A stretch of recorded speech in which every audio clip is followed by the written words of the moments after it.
sa loob, ilalagay mo yung bakal. Hindi na. Nakadutok lang yun.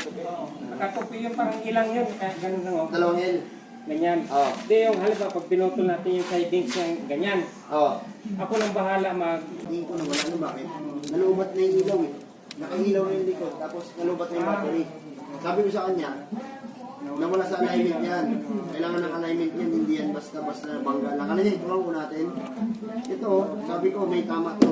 Ito, nawala alignment dito. ilaw na lang. Kasi umangat ako eh. Pag umangat yan, iilaw to, di ba? Oo. Tingnan mo, meron lakas ng ulan doon. Ulan doon. Oh? Dito, yun yan. Pababa na kami yan eh. Kasi yung nagdala na. Tinalo ko dito pero ano to yan? Silyang.